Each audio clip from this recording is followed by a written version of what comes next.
होते हैं, प्लीज़ आए सर।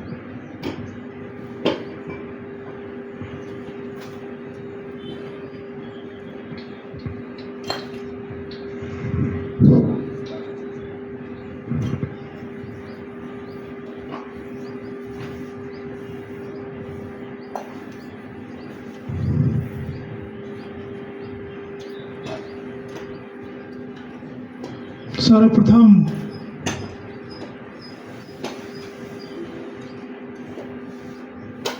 तथागत गौतम बुद्ध के चरणों में नमन करता हूँ।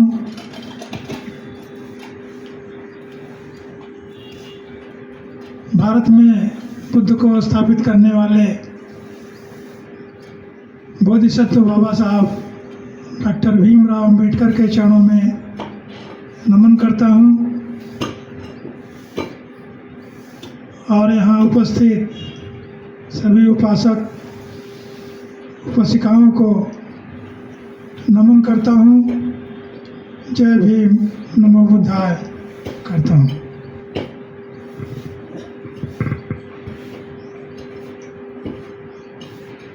दुनिया के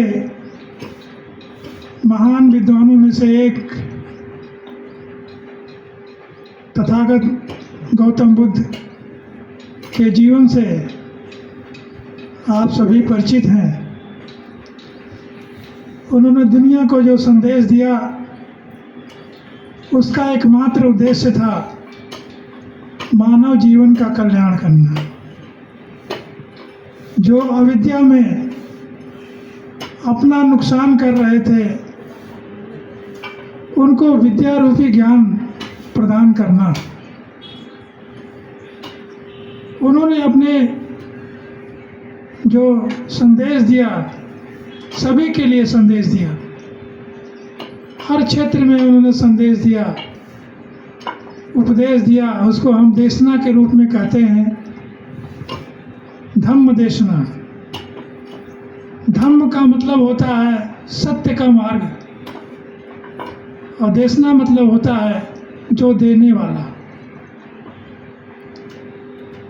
तो सम्यक रूप से अगर कहें धम्म देशना का मार्ग तो हमें सत्य का मार्ग बताने वाले को जो बताए उसे उपदेशक कहें और जो उपदेश हुआ वो धम्म देशना हुआ। तमाम उन्होंने धम्म देशनाएं दी, जगह जगह धम्म देशना किया। उन्होंने सबके लिए उचित धम्म देशना प्रयोग किया उन्होंने, और कुछ स्पेशल धम्म देशनाएं उन्होंने की, जैसे गृहस्थों के लिए धम्म देशना, राजाओं के लिए धम्म देशना, प्रजा के लिए धम्म देशना, विद्यार्थियों के लिए धम्म देशना। आज हम लोग गृहस्थ जीवन के लिए धम्म देशना पर चर्चा करेंगे। कुछ बातें गृहस्थ जीवन में जो उपयोग आती हैं उनके बारे में आज हम सभी चर्चा करेंगे। गृहस्थ जीवन कैसा होना चाहिए? आप गृहस्थ रहते हुए सांसारिक दुखों से कैसे लड़ सकते हैं? ये तथागत गौतम बुद्ध ने दिशाओं को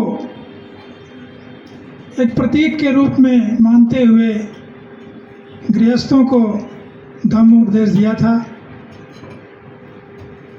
उन्हीं की चर्चा आज हम लोग यहाँ करेंगे। जैसा कि आप सभी जानते हैं, पूर्व पश्चिम उत्तर दक्षिण ऊपर नीचे ये 6 दिशाएं होती हैं। 6 दिशाओं में तथागत ने कहा कि पूर्व की दिशा जो होती है वो माता पिता की दिशा होती है, क्योंकि उदय वहीं से होता है। संसार का उदय होता है, मनुष्य का उदय होता है, जीवों का उदय होता है। पूर्व की दिशा सूर्य की दिशा होती है और पश्चिम की दिशा आपकी पत्नी और पुत्र पुत्रियों की दिशा होती है। उत्तर की दिशा आपके मित्र की होती है। दक्षिण की दिशा आपके आचार्य और आपके गुरु की होती है। नीचे की दिशा आपके जो सेवक हैं, जो श्रमिक हैं, जो आपके लिए काम करते हैं, उनकी दिशा होती है। और जो ऊपर की दिशा होती है वो श्रमणों के लिए होती है, भिक्षुओं के लिए होती है, जो आपको कुछ ज्ञान देते हैं, उपदेश देते हैं, उनके लिए होती है। इसको एक उदाहरण के माध्यम से समझने का प्रयास करेंगे। एक बार तथागत गौतम बुद्ध राजगृह के उदैत वन में ठहरे हुए थे। वहाँ ऐसा स्थान था जहाँ ज़्यादातर गिलहरियों रहती थी, वो उन्हीं का जंगल था। वहाँ ठहरे हुए थे। सुबह हुई तो वे भिक्षाचारण के लिए तैयार हो रहे थे। तभी उन्होंने देखा कि एक व्यक्ति जो बड़े पुत्र था, झील में स्नान किया, गीले बदन, गीले कपड़े, गीले केश,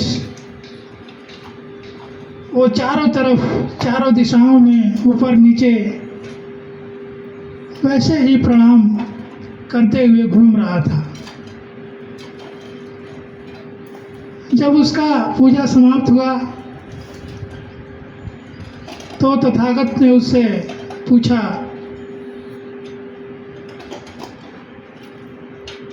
कि ये आप क्या कर रहे थे?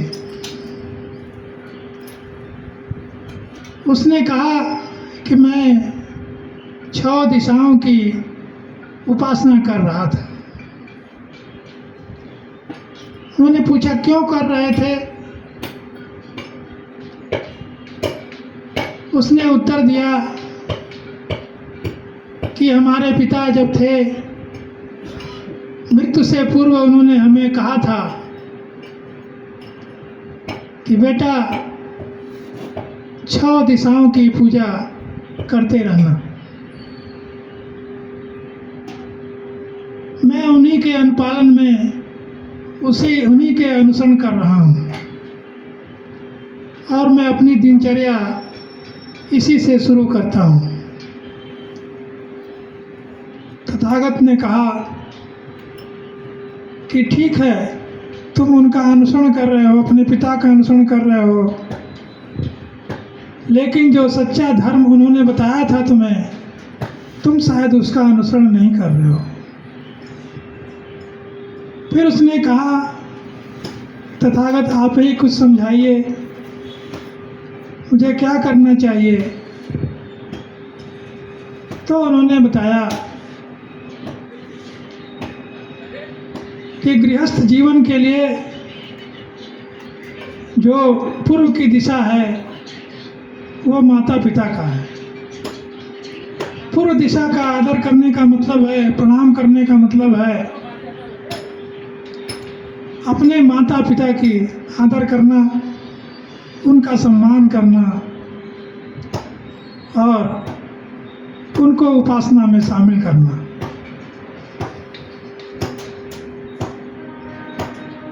दूसरा दिशा होती है पत्नी, पुत्र और पुत्री की। तो गृहस्थ के लिए पत्नी एक जीवन संगिनी होती है, उसके पुत्र पुत्री उसको बहुत प्यारे होते हैं, इसलिए उनकी देखभाल करना, उनके प्रति आदर व्यक्त करना, धन कमाना और उनके ऊपर समुचित उपयोग करना, ये दूसरी दिशा का आदर करने का मतलब है। तीसरा, जो उत्तर दिशा होती है वो मित्र की होती है। मित्र जो आपके सुख दुख का साथी होता है, आपके बुरे दिनों में आपका साथी साथ देता है, आपको अच्छी राह देता है, आपके हर प्रयास में वो आपका साथ देता है, तो उस मित्र का आदर करना यह तीसरी दिशा का परिचायक है। चौथी दिशा गुरु की होती है। गुरु यानी आचार्य, जो हमको ज्ञान देते हैं, सांसारिक ज्ञान देते हैं, जैविक ज्ञान देते हैं, आध्यात्मिक ज्ञान देते हैं। वह गुरु आदरणीय होता है, पूजनीय होता है, क्योंकि उसके वचनों से हमारा जीवन संवरता है और हम जीवन में सफलता प्राप्त करते हैं। तो उस गुरु के आदर करना ये चौथी दिशा होती है। पांचवी दिशा जो होती है, जो आपके लिए सेवक का काम करते हैं, श्रमिक का काम करते हैं, जो श्रम करते हैं, उनको भी आपको आदर सम्मान देना है। जो आपके लिए काम करते हैं उनको उचित समय पर उनकी मजदूरी का भुगतान करना है। उनको हे दृष्टि से नहीं देखना है, उनको अपने बराबर ही देखते हुए उनको सम्मान देना है। ये तो हुई पांचवी दिशा। और जो छठवीं दिशा हुई वो भिक्षुओं की होती है, श्रवणों की होती है। जो भिक्षु होते हैं धम्म का प्रचार प्रसार करते हैं, घूम घूम कर सबको सिखाते हैं, श्रवण कराते हैं। तो आपके जीवन को सफल बनाने के लिए तमाम तरह की जो उपदेश हैं वो दिया करते हैं। तो उनका आदर करने का ये छह दिशाएं जो आपकी हैं, वो इनको आदर सत्कार करना और इनके प्रति सम्मान व्यक्त करने का भाव आपके पिता ने इनको बताया था। जब तथागत बुद्ध ने उनको ये चीज़ें बताई तो उन्होंने कहा, भगवान कुछ और भी मेरा ज्ञान वर्धन करें, कुछ और भी मुझे बताएं, कुछ और भी हमें सिखाएं। तथागत ने कहा कि मैं आपको कुछ और भी बातें बताता हूँ। उन्होंने कहा कि धम्म ऐसा है जो किसी को बुरे आचरण न करने की शिक्षा देता है, वही असली धम्म है। बुरे आचरण का मतलब जैसे अभी पंचशीलों में हमने जाना कि हमें किसी की हत्या नहीं करनी चाहिए,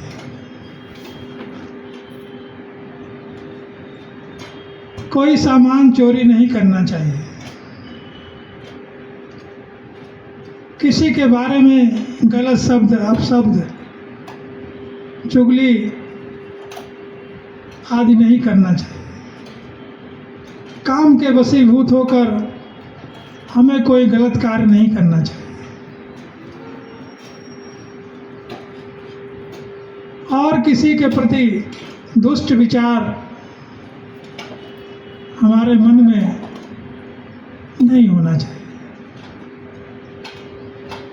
तो सच्चा धर्म वही है, सच्चा धम्म वही है जो व्यक्ति को उसके बुरे आचरण से दूर कर दे, मतलब उसको सत्य का मार्ग दिखाए, सदाचरण सिखाए, वही सच्चा धम्म है। उन्होंने यह भी कहा कि सच्चा धम्म वो है जो आपके धन को बर्बाद न करने की शिक्षा दे। अपने धन का सदुपयोग करना चाहिए गृहस्थ जीवन में। गंदी आदतों से, नशे की लत से आपके धन का नुकसान होता है, और सबसे बड़े धन का नुकसान होता है जब आप शराब पीते हैं, गांजा पीते हैं, भांग पीते हैं। इसमें आपकी अधिक धन की बर्बादी होती है। जब आप जुआ खेलते हैं, आप व्यभिचार में लिप्त होते हैं, तो आपका धन नष्ट होता है। गृहस्थों के लिए उन्होंने कहा कि इस धन का आपको समुचित उपयोग करना है और इसकी रक्षा करना है, क्योंकि गलत जगह पर अगर धन खर्च करेंगे और आप निर्धन की श्रेणी में आएंगे तो आप समाज में उचित स्थान नहीं प्राप्त कर पाएंगे। क्योंकि यदि शराब के सेवन से आपकी धन तो हानि होती ही है, समाज में आपकी प्रतिष्ठा भी गिरती है।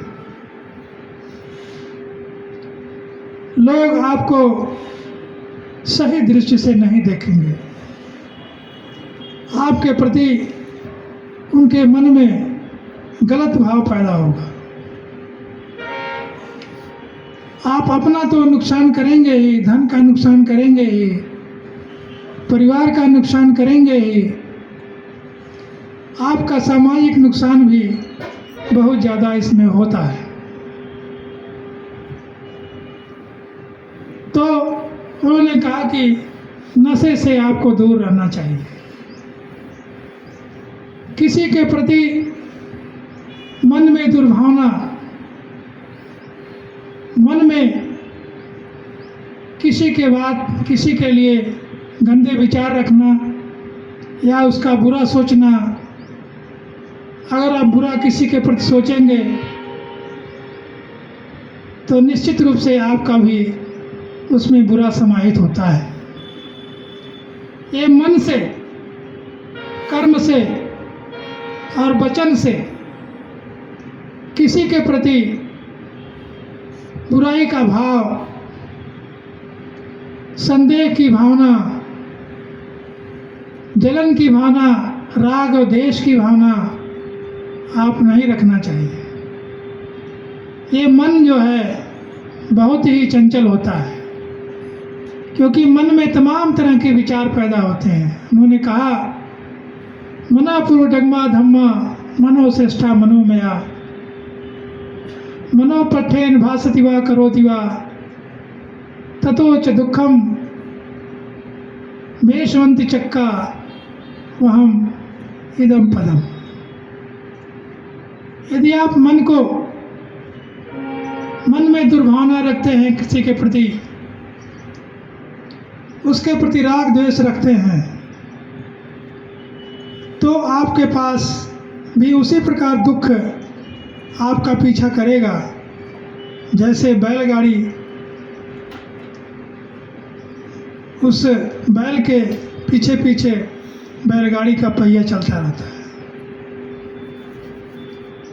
तो दुखों से निपटने के लिए पहली चीज ये पंचशीलों का पालन करना आपके जीवन में बहुत महत्व रखता है।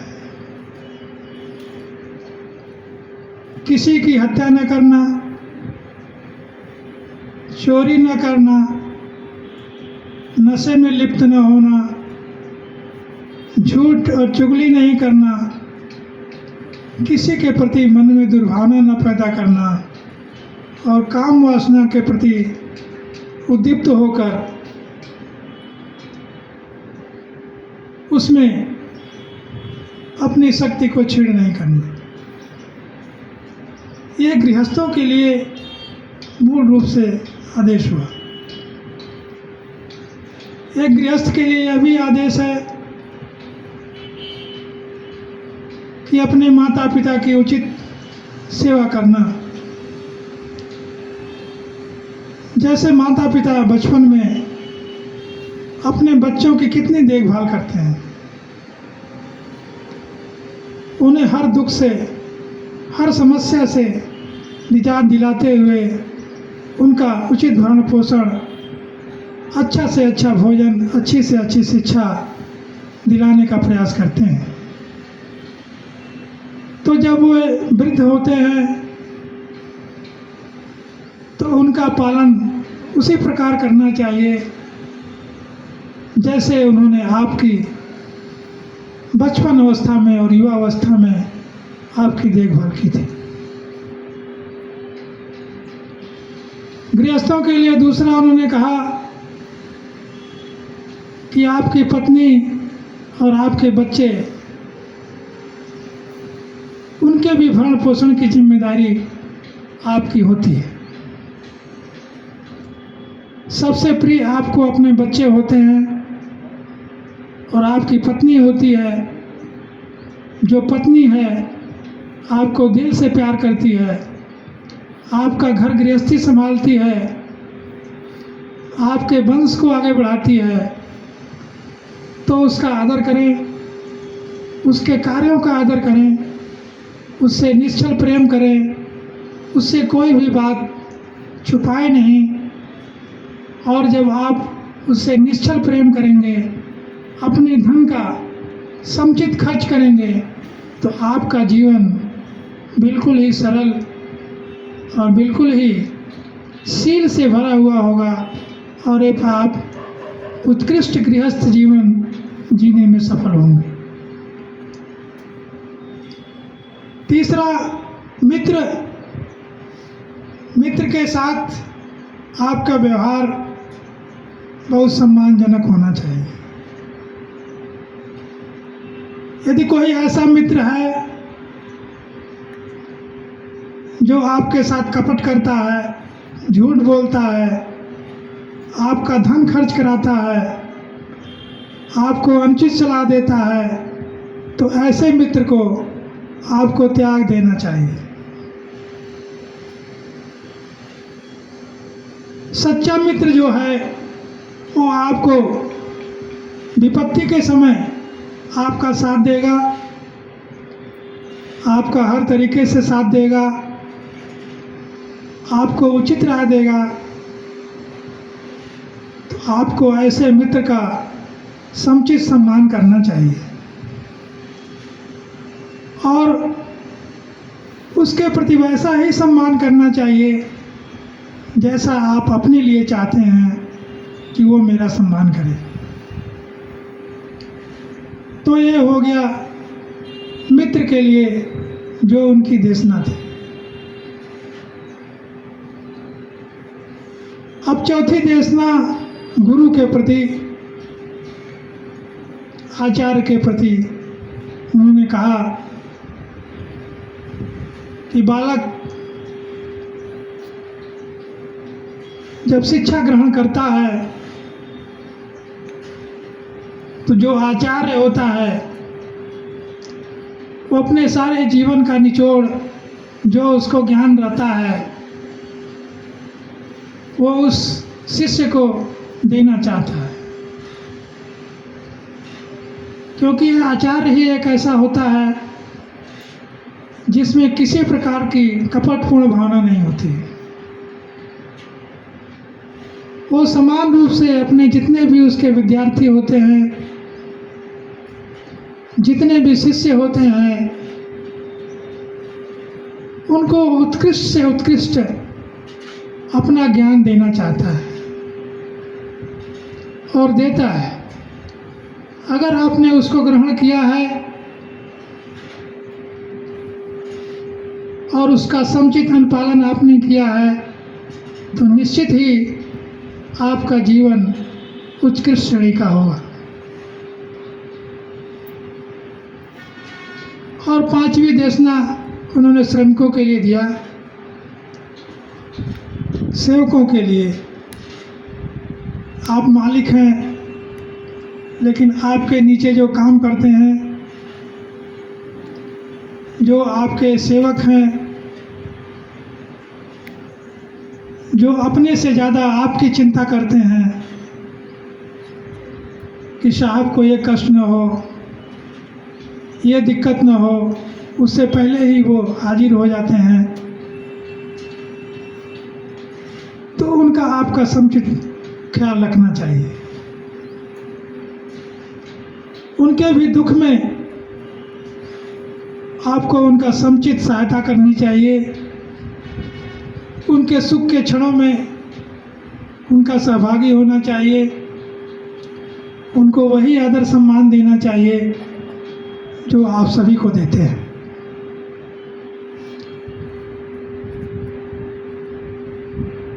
और उनके जो श्रम का मजदूरी है, जो उसका भुगतान है, उसको समय से करना सुनिश्चित करें। ये भी एक गृहस्थ जीवन के लिए उनका नैतिक दायित्व है और ये उनके लिए एक सम्यक धर्म देशना है। छठी धर्म देशना उनके लिए है जो भिक्षु लोग हैं, जो श्रमण संस्कृति के पोषक हैं। वो घूम घूम कर धम्म चर्चा करते हैं, धम्म के बारे में बताते हैं, धम्म देशनाएं देते हैं और समाज को जागृत करने का प्रयास करते रहते हैं। तो उनके प्रति भी आपके मन में आदर सम्मान होना चाहिए और उनको उनके भोजन की, जहाँ वो ठहरे, उनके भोजन की, उनके ठहरने की, उनके सोने बैठने की उचित व्यवस्था आपको करनी चाहिए। एक गृहस्थ जीवन के समुचित उपयोग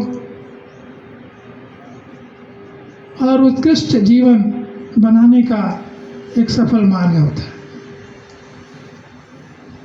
इसके साथ ही उन्होंने तमाम और भी धम्म उपदेश बताए।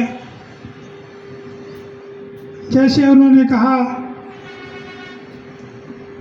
कि अगर किसी से आप बैर रखते हैं, दुश्मनी करते हैं, तो बैर कैसे समाप्त होगा?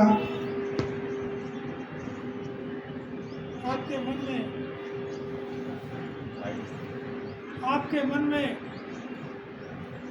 किसी के प्रति भावना पैदा होगी तो आप गलत काम करने के लिए उद्यत होंगे। इसलिए मन को संयत रखिए और गलत कामों में अपने मन को न लगाइए। और किसी से बैर समाप्त करना है तो उससे बैर का नहीं बल्कि प्रेम का भाव रखिए, तभी वो बैर समाप्त हो सकता है। नहीं वेरेण वेराणी सामंती पदाचना अवेरेण ही सामंती यह धम्मो समन्वय। शाश्वत सत्य यही है कि हम धम्म का मार्ग का पालन करते हुए अगर किसी से वैर को समाप्त करना है तो हमें उसके प्रति मित्रता का भाव रखना होगा। जब हम उसके साथ मित्रवत व्यवहार करेंगे तो धीरे धीरे धीरे धीरे और वैर समाप्त होगा और आपके जीवन में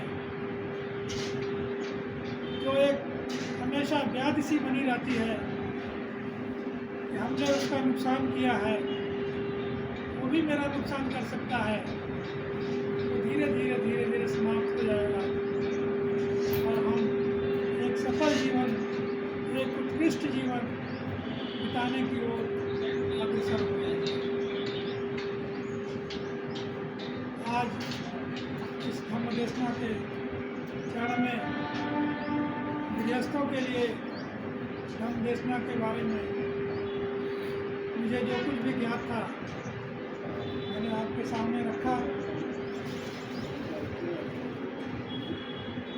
अब आगे अवसर मिलेगा कुछ और देशनाओं के बारे में बात की जाएगी।